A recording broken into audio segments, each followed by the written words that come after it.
Olá, sejam bem-vindas a mais uma Anti-Diet Talk. Hoje o tema é porque é que estou sempre com fome, não é? Vamos abordar as possíveis razões pelo qual provavelmente sentes que estás sempre com fome. Vamos desmistificar se está certo, se está errado estar sempre com fome.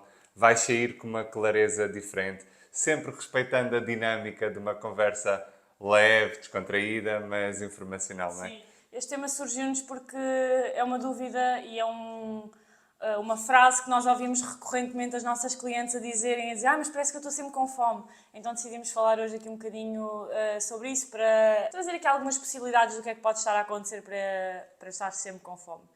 Mas antes, Tananana. o tecinho do episódio. Hoje é o. Desculpa interromper, hoje é o episódio da. O episódio. Hoje é o docinho da tua infância, não é? Sim, no episódio passado o Tiago trouxe, se ainda não viram, vão ver, mas o Tiago trouxe um docinho que o fazia lembrar a infância e explicou mais ou menos o porquê. E hoje eu trouxe aqui isto, que eu não sei se sabem o que é. Eu não via isto no supermercado há anos, mas pelo visto ainda existe.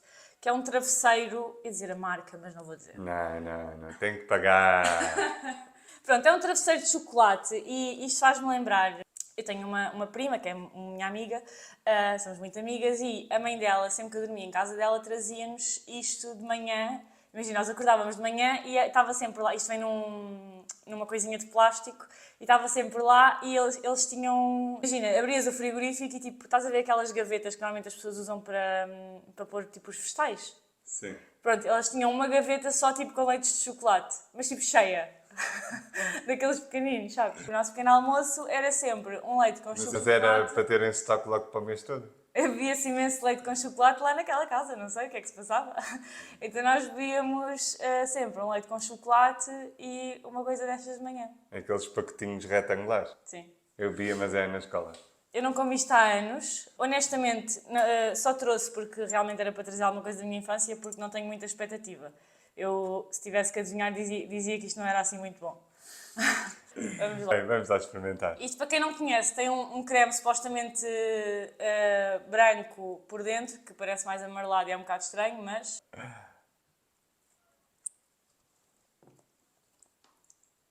é mesmo como eu imaginava. Já não comi isto há anos. Também eu. Eu, sinceramente, este não é aquele bolo que eu vale pela lembrança da infância. Também está, de alguma forma, vinculado à minha infância. Não com muita intensidade, mas faz-me, de alguma forma, lembrar-me. Mas eu só valo por isso. Não é muito o meu estilo. Eu não comeria com frequência. O meu estilo é muito mais doces tradicionais portugueses, como o pastel de nata e por aí fora. Não compraria. Não é nada de especial. Mas sim, valeu para recordar a infância. Acho que podemos então passar para o nosso tema de hoje, que nós já apresentámos. Se calhar começar por explicar que a fome, apesar de constantemente nós crescermos a dizerem-nos que a fome é uma coisa que devia ser controlada, que é uma coisa negativa, nós associamos, estou sempre com fome, uma coisa automaticamente é negativo. Ninguém diz, eu estou sempre com fome como se fosse uma coisa super boa. E a fome nada mais é do que um sinal inato que o nosso corpo nos envia, que precisa de mais alimento, e este sinal existe, em primeira instância, por uma questão de sobrevivência, não é? Se nós não fôssemos sinalizados que precisávamos de comida... A nossa espécie já não estava aqui, certo? É como a dor. Se tu não fosses sinalizado que havia dor, se calhar metias uma mão no fogo, não sentias nada e continuavas, não é? Então, a fome, em primeira instância, serve por uma questão de sobrevivência.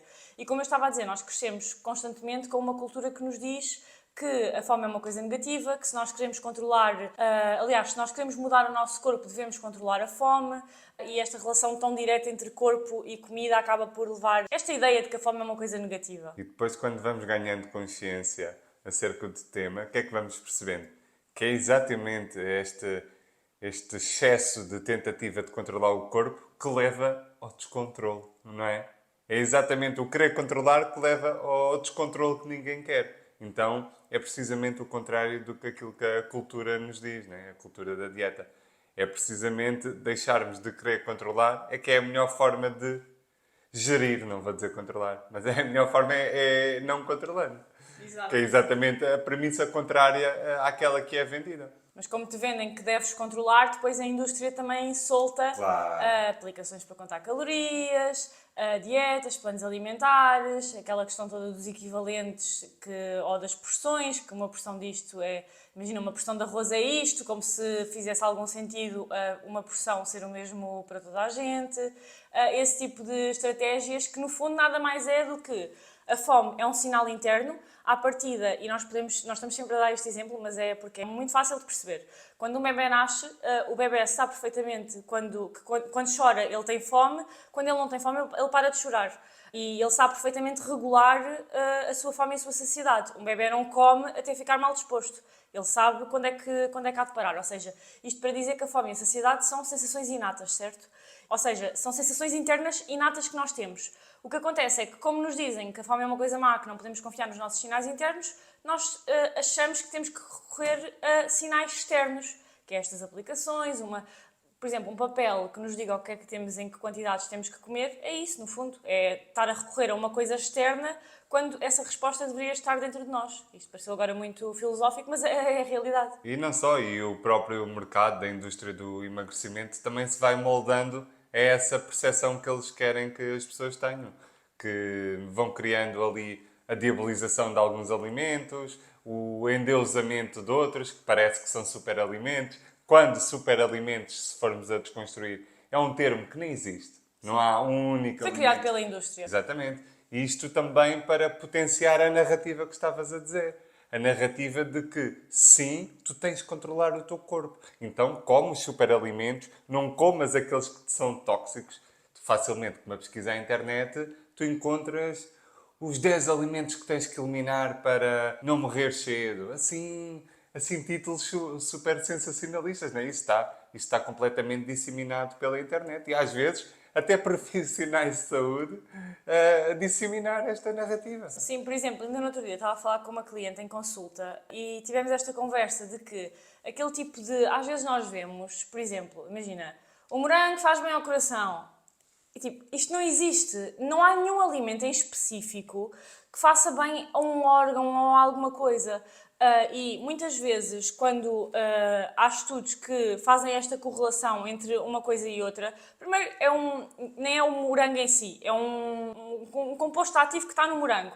E depois, geralmente, é uma quantidade absurda. Não é sequer o morango que vai fazer aquilo. E estou a dizer o morango, podia dizer outro fruto qualquer, mas esta relação que se faz entre alimento e prevenção de uma doença específica ou que vai ajudar em alguma coisa específica, isso não existe. O que existe é, no global, uma alimentação saudável e uma alimentação equilibrada. Isso sim, sabemos que tem relação com mais saúde no geral, não é? Mas não existe um alimento em específico, ou mesmo o contrário, um alimento em específico que de repente causa cancro, como às vezes se diz por aí. A maior parte das doenças, quando estamos a falar de doenças crónicas, tipo cancro, diabetes, doença cardiovascular, etc., são multifatoriais, o que significa que, eu já estou aqui a entrar noutro tema, mas só para já agora esclarecer, que aparecem devido a vários fatores. Ou seja, não é uma única coisa que vai causar aquilo. É um conjunto de fatores, muitos deles nem sequer são modificáveis, por exemplo, genéticos, ambientais, que vão levar ao aparecimento daquela doença. Sim, e repara, normalmente quando se dissemina esse tipo de informações é baseado em estudos, mas o que é que não se fala? Não se fala é que para atingires o suposto benefício de um determinado alimento, tinhas que comer 5 toneladas de morango, mas dá-se a sensação que se comeres 3 moranguinhos por dia vai acontecer aquilo tudo. E a verdade é, não vai. O que é que pode, para mudarmos agora de tema e voltarmos ao tema central, para finalizar, o que é que pode de facto impactar a nossa saúde? É olharmos para as diferentes áreas que impactam a nossa saúde, como por exemplo a área da alimentação, o sono, a atividade física, a gestão de stress emocional, olharmos para essas áreas e encontrarmos o nosso equilíbrio. E isso é o que nos vai, não vou dizer garantir, mas aumentar a probabilidade de termos uma boa saúde e uma boa longevidade. Agora, todos esses pormenores de nutricionismo, não é? O que tu disseste, o nutricionismo é, no fundo, a crença de acreditar que um determinado alimento vai ter um determinado resultado, como se fosse um medicamento, não é? Mas a verdade é que não, a nutrição não é um medicamento. Pode atuar na prevenção, mas não é um medicamento de causa e efeito direto. A prevenção como um todo, não é de forma isolada. Exatamente. Agora voltando ao nosso tema. Acho que primeiro, se calhar, podemos começar pelo ponto de que há muitas pessoas que estão sempre com fome porque realmente não comem o suficiente. Isto é, se nós pensarmos, é super óbvio, mas a maior parte das pessoas às vezes não tem esta consciência. E, como nós já dissemos, a fome não é uma coisa negativa, apesar de nos ser vendido constantemente que o é. Ou seja, isto faz-nos muitas vezes achar que não pode ser, eu não posso estar com fome às 9 da manhã se eu tomei um pequeno almoço às 7. Se os outros não têm fome a esta hora, porque é que eu tenho? E faz-nos desconsiderar os nossos próprios sinais internos, quando isso devia ser o mais importante. E também lembrar-nos que a comida é o combustível para o nosso corpo, ou seja, a comida é o que nos dá energia para todas as atividades que nós fazemos, mesmo que não saiamos da cama. Por exemplo, respirar, os órgãos estarem a funcionar, é preciso este combustível e se fizermos a analogia com um carro, é exatamente a mesma coisa. Se eu andar com o carro na reserva constantemente, vai chegar a uma altura que ele vai parar porque não vai ter mais combustível para funcionar. Para, a cultura da dieta promove muito essa premissa que, a meu ver, é errada, que é tentam fazer-te acreditar que ter fome é normal, para que tu acredites nisso, para que compres os seus produtos que te vão permitir ter uma saciedade, isto teoricamente, ao longo do dia. E então tu consegues controlar o teu corpo porque consegues controlar o teu apetite. É isto que é vendido. E o que é que acontece muitas das vezes? É que as pessoas estão a ingerir uma quantidade de energia, não é? Comida, muito insuficiente, tendo em conta as suas necessidades. E depois é óbvio que se o primeiro objetivo do nosso organismo é manter a sua sobrevivência, é óbvio que ele vai criar uma série de mecanismos para nos promover a busca pela comida, não é? Se nós tivermos que ficar obcecados com a comida, que é o que acontece, para sobrevivermos, é isso que o nosso cérebro vai fazer. É por uma questão de sobrevivência. Eu costumo dizer que é impossível ganhar à fisiologia, é impossível ganhar ao cérebro. Vai sempre, é exatamente o que estás a dizer, vai sempre haver uma forma do cérebro dar a volta e nos fazer ir em busca de comida. Ou seja, esta questão do controlar nem sequer é verdadeira em última instância, porque tu consegues controlar de facto durante algum tempo, mas se tu estiveres em restrição constantemente, isso o cérebro não o vai permitir. E por isso é que muitas vezes existe aquele ciclo de restrição-compulsão, porque as pessoas fazem restrição durante imenso tempo, mas depois chega uma altura que não dá mais e acabam por ter, não digo compulsão, mas ter episódios de exagero alimentar. O que tem que ficar aqui assente é que a fome é normal, é saudável, ao contrário do que se promove, porque é engraçado, porque o que significa normalmente um estado de saúde deteriorado é a falta de fome, mas fazem-nos crer que é o contrário, não é? Geralmente, pessoas que estão doentes acabam por ter uma perda de apetite exatamente porque o apetite é um sinal de saúde, não deveria ser nunca visto como uma coisa negativa. Exatamente, é pegar naquilo que a cultura nos diz e é exatamente o oposto, não é? Exato. Contrariar por absoluto, porque não faz sentido. O ponto que faz com que as pessoas também tenham bastante fome durante o dia é que vai ter um bocadinho ao ponto anterior que nós já falámos, de falta de energia ao longo do dia, vinda dos alimentos, é ter a sua alimentação à base de alimentos de dieta. Ou seja, e para quem não está a ouvir, eu fiz entre aspas, porque obviamente não existem alimentos de dieta, mas existem aqueles alimentos que são mais comumente... como é que se diz? Comuns. Não inventes. São mais comuns de aparecerem em dietas. Eu acho que até seria giro nós agarrarmos aqui em alguns exemplos para dar mesmo exemplos práticos e para as pessoas perceberem porque é que aquele alimento se calhar não sacia assim tanto como à partida a pessoa pensaria. Queres que eu dê um exemplo? 2 amendoazinhas e um queijinho triangular. Esse é clássico, sabes? 2 amêndoas e um queijinho triângulo. Exato. Esse é um exemplo clássico.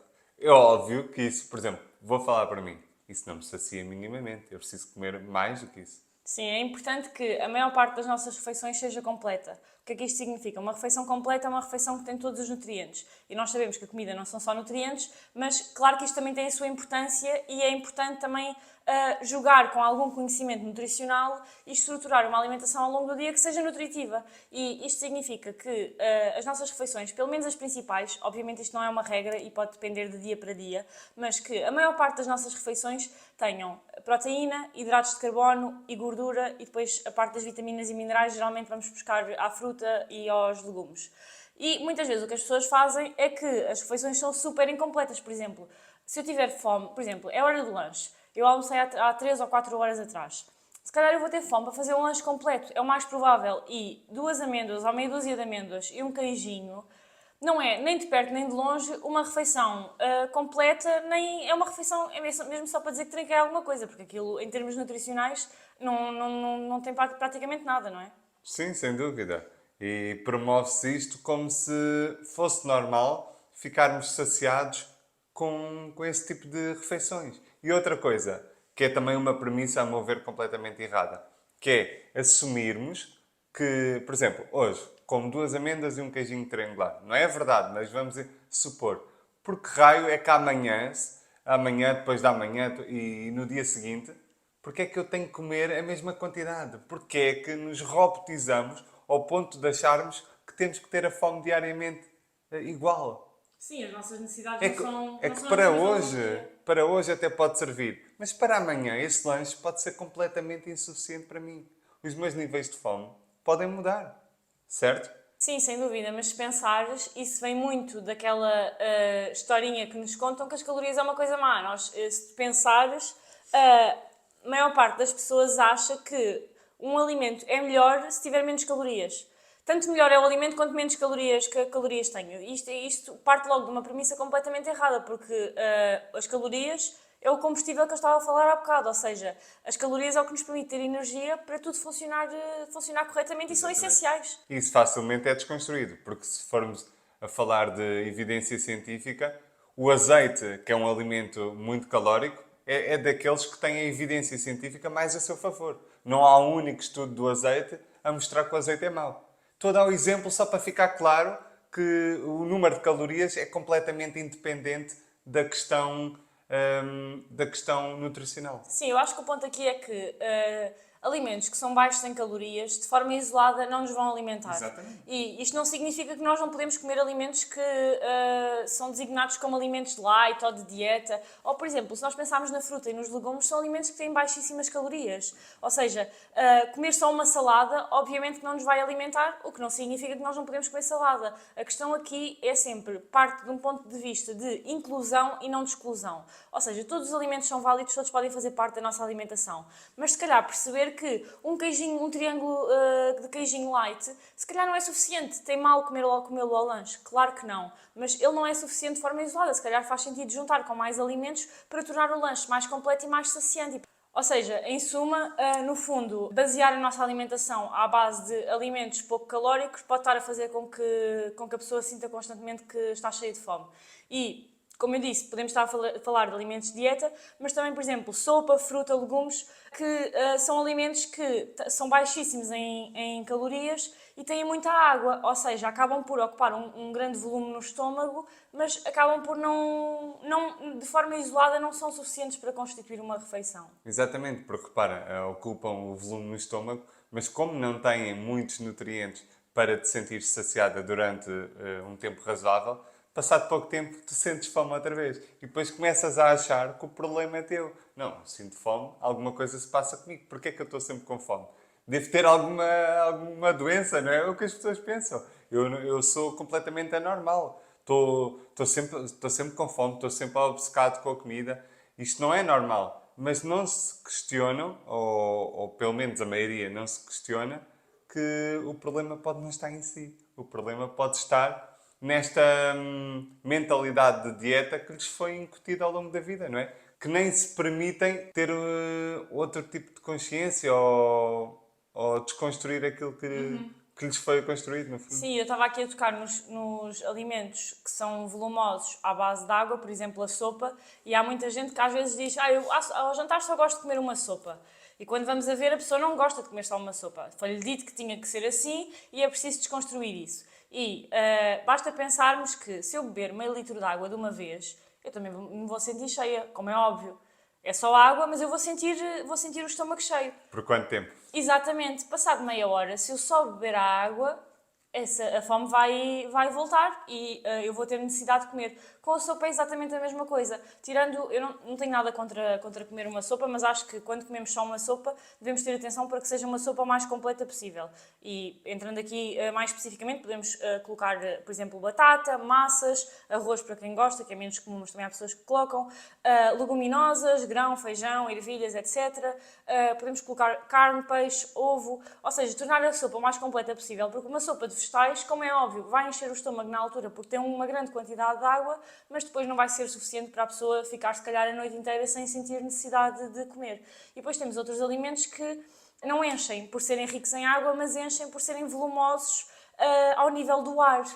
Queres explicar um bocadinho quais é que são alguns exemplos desses alimentos? Sim, temos vários exemplos desses alimentos, como por exemplo aquelas bolachinhas de milho, as bolachinhas de arroz, nem é bolachinhas que se diz, foi não? Tortitas, exatamente. Eu não consumo esses alimentos. Ou, por exemplo, aqueles cereais de puff, não sei se sabes quais são, aqueles expandidos, aquilo parece esferovite, não sabe a nada. Esse tipo de alimentos, obviamente, tem um valor calórico muito baixo, porque eles são expandidos, ou seja, têm muito ar. Ou, por exemplo, as bebidas zero, que acabam por não ter calorias nenhumas e também é um bocadinho por aí. É só para ocupar espaço no estômago, mas em termos nutricionais são alimentos muito, muito vazios, não é? Sim, o que vai acontecer é que, no fundo, nós comemos aquele alimento, ele enche o estômago sim, só que o tempo que o estômago vai demorar a digerir aquele alimento é quase nenhum, ele vai sair do estômago muito rapidamente e logo a seguir o nosso cérebro será sinalizado que nós temos fome novamente.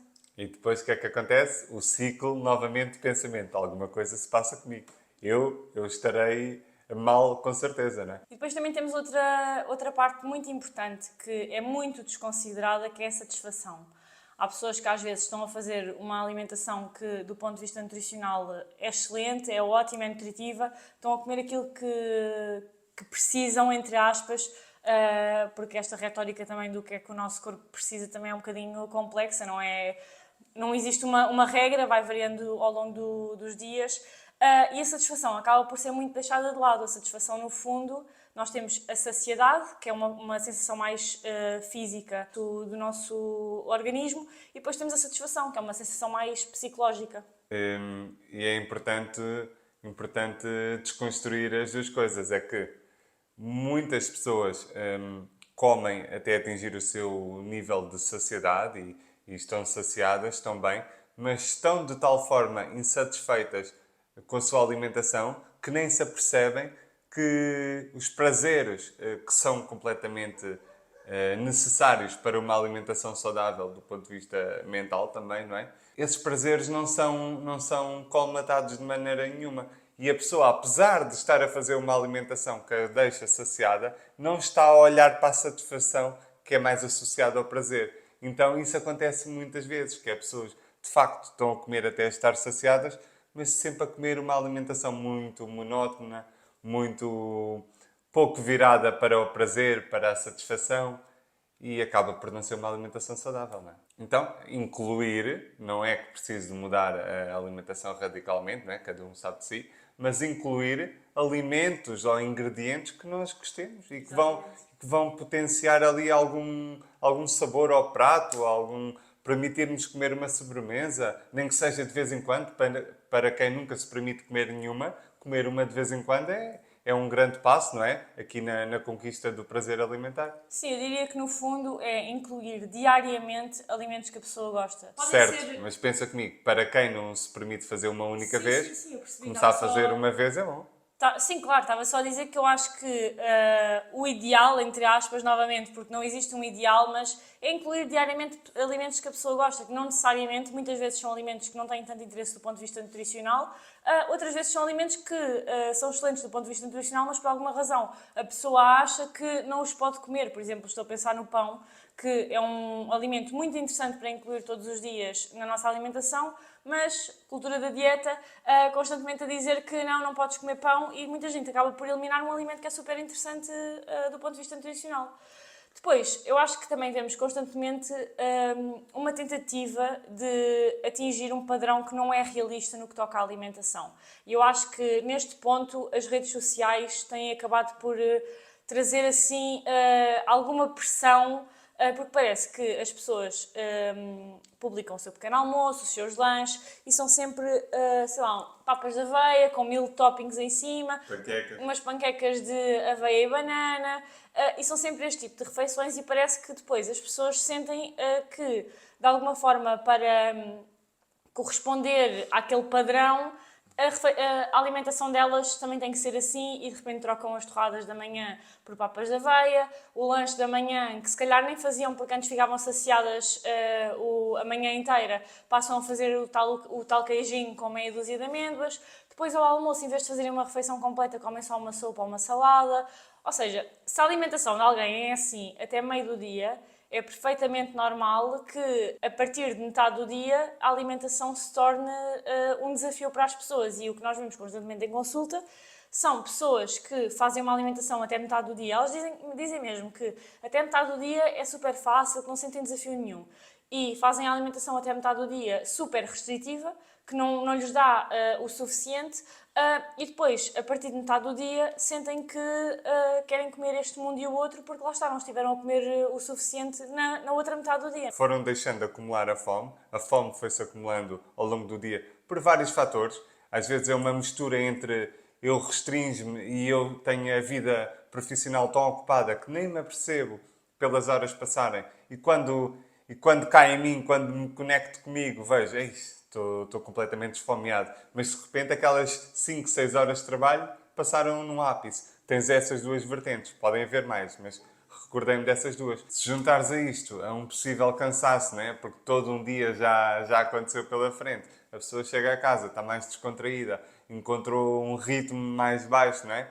É completamente normal que vá compensar, o organismo vá precisar de repor tudo aquilo que não repôs no próprio dia e muitas vezes, repara, uma restrição que já pode vir de dias anteriores ou de semanas ou de meses. Exato. Ou seja, é completamente normal que o organismo, lembrando-nos outra vez que o seu principal objetivo é garantir a nossa sobrevivência, sendo esse o principal objetivo, é completamente normal que ele vá precisar de repor tudo aquilo que não lhe foi dado ou que não lhe foi permitido ingerir nas últimas horas, dias ou semanas. E depois também existe aqui muita questão emocional, porque às vezes as pessoas estão a comer o suficiente para as suas necessidades, têm uma alimentação que é prazerosa, mas acabam por recorrer à comida de uma perspectiva mais emocional, porque de alguma forma sentem-se desconfortáveis com alguma coisa, estão cansadas, estão aborrecidas e acaba por ser normal recorrer à comida nessas situações,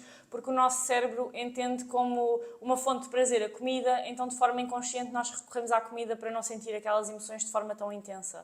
Nós já falámos, já temos um episódio sobre a fome emocional, por isso se quiserem voltar atrás, cerca de 2 ou 3 episódios, podem ouvir mais sobre esta questão emocional, mas para dizer que, no geral, temos assim alguns grandes motivos para o estar sempre com fome e o nosso objetivo com este episódio era mesmo suscitar do outro lado, se calhar, algum espírito crítico e pensamento de, ok, se eu sinto que estou sempre com fome, será que eu me encaixo em alguma destes padrões? Será que eu não estou realmente a comer o suficiente, apesar de estar sempre a comer porque os alimentos não são ricos do ponto de vista nutricional? Será que eu não estou a incluir alimentos que eu gosto diariamente e, portanto, a minha alimentação não é prazerosa e eu não estou a recorrer à comida por estar sempre com fome física, mas sim por estar à procura de alguma satisfação? E também esta parte do ponto de vista mais emocional. Exatamente. E muitas das vezes é um trabalho que a própria pessoa precisa de fazer para encontrar o que é que não está a ser suprido em outras áreas da sua vida, que podem ser várias áreas, a área social, a área de relacionamentos, a área profissional, etc. A pessoa tem que procurar que áreas da sua vida é que possam não estar a ser olhadas, a ser preenchidas, e estão a ser de alguma forma colmatadas com a comida. Então, a pessoa olhar para isso e resolver o que precisa de resolver e não permitir que seja sempre a comida a tentar tapar essa falta de preenchimento é uma coisa necessária, é um processo preciso de ser feito. Não é? Sem dúvida que sim, sim. Vamos então passar à tolice da cultura da dieta deste episódio E nós não trouxemos desta vez nenhuma notícia em específico, mas quando estávamos a construir mais ou menos o episódio desta semana, os pontos em que queríamos tocar, nós lembrámos-nos de uma incongruência, de várias incongruências que a cultura da dieta nos está sempre a dar, não é? E coisas que vemos diariamente, pessoas a fazer que acabam por não fazer muito sentido. Constantemente no Instagram e noutras plataformas. E mesmo consultas, as pessoas às vezes têm estas dúvidas. Sim, no YouTube, nas consultas. Vê-se um padrão muito engraçado, que é pessoas que diabolizam o pão jamais, o pão faz mal, o pão engorda, né? Há vários mitos associados ao pão. Mas depois é o mesmo tipo de pessoa que não come pão, mas come, por exemplo, tapioca. E há aqui uma incongruência, né? Porque em termos calóricos, é ela por ela. A tapioca até tem mais calorias que o pão. É um valor insignificante, mas é até um bocadinho mais, ligeiramente mais calórica do que o pão. Pronto. Então, a tapioca ainda é ligeiramente mais calórica, mas é ela por ela, não é assim significativo. E nutricionalmente, o pão é muito mais interessante que a tapioca. Porquê é que eu estou a dizer isto? Será que eu quero diabolizar a tapioca? Não, eu só quero contribuir para a normalização do pão. Não há nada de errado com a tapioca, mas também não há nada de errado com o pão. Então aqui entendam a nossa mensagem não como uma diabolização da tapioca, mas como uma normalização de todos os alimentos. Sim, no fundo é porque nós sabemos que a maior parte das pessoas às vezes prefere comer o pão. E quem diz o pão, eu podia estar aqui a estar toda com exemplos. Podemos agarrar, por exemplo, no exemplo da batata doce e da batata inglesa. A batata doce é mais calórica do que a batata inglesa.